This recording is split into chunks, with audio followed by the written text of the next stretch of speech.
Have you ever thought to yourself, why am I so lazy? You just can't seem to find the energy to do anything. You feel drained all the time. You just want to lay in bed all day.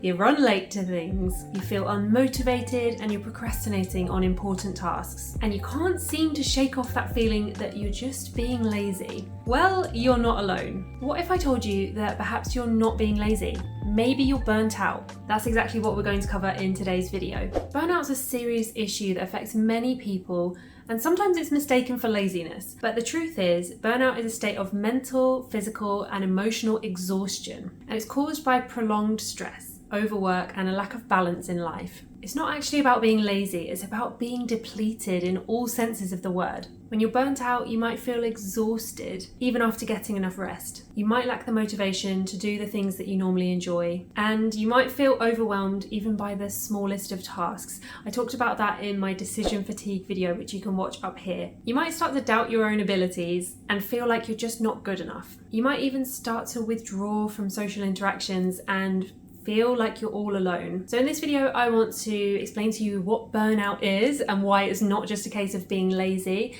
I'll explain what the 3 components of burnout are and then talk about what you can do if you think you're burnt out. So what is burnout? Well, burnout is defined by the World Health Organization as a syndrome related to workplace stress. And it has 3 key features. Number 1, exhaustion or lack of energy. Number 2, feeling negative or cynical about your job. And number 3, a reduced sense of professional efficacy. Basically feeling like you're not doing a very good job at work. A general sense of a lack of accomplishment. So let's go into these in more detail one by one. So first up is exhaustion.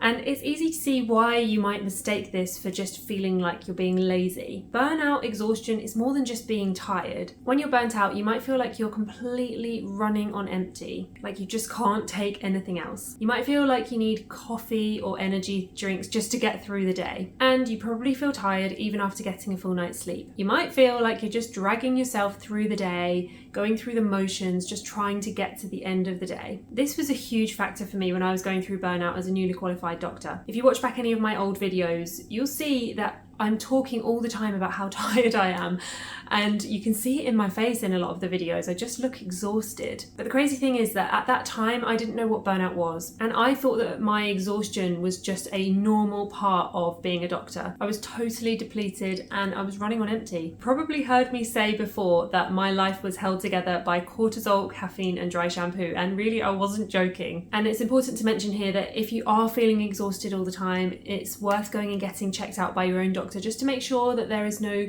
physical or mental health complaint that might be causing you to feel tired all the time. The second component of burnout is feeling negative and cynical. So this can show up in a number of ways, like having thoughts that what you're doing doesn't really matter, or that you don't really have much control over what's going on in your workplace. This can breed from low morale in the workplace, which, as we all know, in recent years in the NHS has been a bit of a theme for all manner of reasons. Other ways that this can show up is having thoughts like, what's the point in trying? Or nothing I do makes a meaningful difference, and the work I do doesn't matter. You can also feel like you don't have any control or impact in your workplace, or feel like you're just detached from your workplace or the work that you're actually doing. Feeling like your work has no sense of meaning or purpose. This kind of mindset is hugely damaging, not just to your own mental well-being, but also your work. When you're in this mindset, it can be really hard to remember the feelings of excitement and purpose that led you into the career that you're in now. And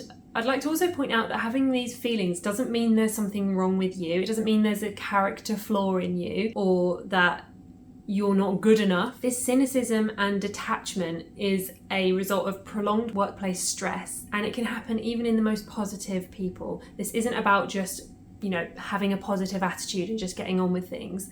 This cynicism and negative feeling is a defensive form of coping with ongoing stress. So people experiencing this can become really pessimistic and down. They can become negative and even irritable. It can make you withdraw, and it can make you go from being an enthusiastic type of person, enthusiastic about your work, to just scraping by and doing the bare minimum. So if this is you right now, it's easy to see why you might think that you're just being lazy. Burnout often affects high achieving individuals, people who are used to working hard and throwing themselves into projects. So it feels totally alien when you're going through burnout to have thoughts like, oh, what's the point?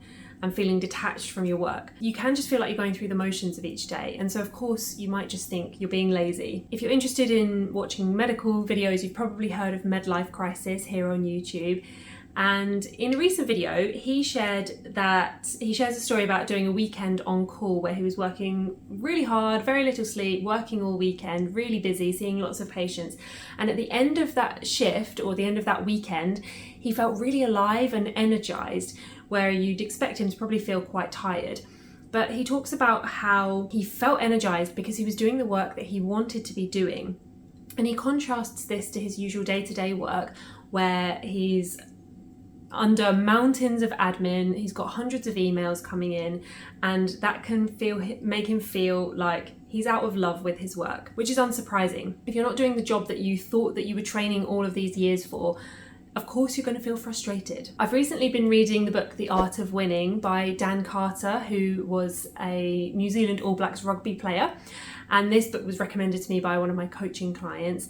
And in the book, he shares his struggles when he has an injury and he starts feeling cynical and detached from the team. And he talks about how that pessimism that he was experiencing, that feeling of that cynical feeling negative, feeling pessimistic, how that can spread amongst the team really easily. And I've definitely worked in places where this pessimistic attitude is the norm. And it's really hard to enjoy your job and feel like you're doing meaningful work when you're in a team where complaining and a negative attitude is the norm. The third factor in burnout is a reduced sense of efficacy. So efficacy means the ability to produce the desired or intended result. So your professional efficacy is your ability to do your job effectively.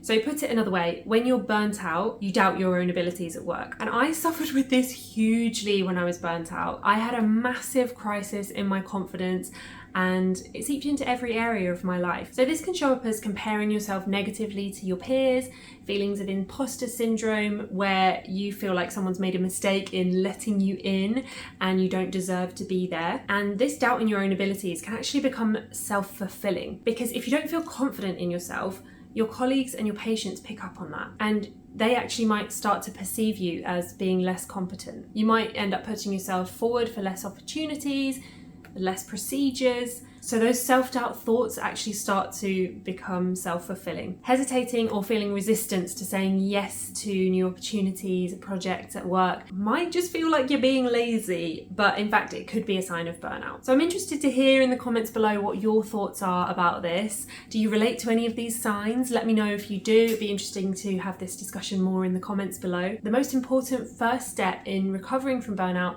is recognizing it. And I know that so many of you who watch this channel are high achieving people, and it can feel really hard to admit to something like burnout. But please remember that burnout can affect absolutely anyone, from top performing athletes to CEOs to top surgeons. There is no shame in recognizing that burnout might be affecting you. It's not a character flaw, it's a sign that your mind and body are telling you that something needs to change. If you're a healthcare professional and you're going through burnout and you want some extra help from me, then you are in the right place. I've created a whole coaching membership with a bank of resources to get you out of burnout and stay out of it. The membership has 3 parts to it. The first is a bank of resources. I've made a whole host of trainings to help you get out of burnout and stay out of it, and I regularly update those trainings, adding new ones in. The second part of the membership is coaching.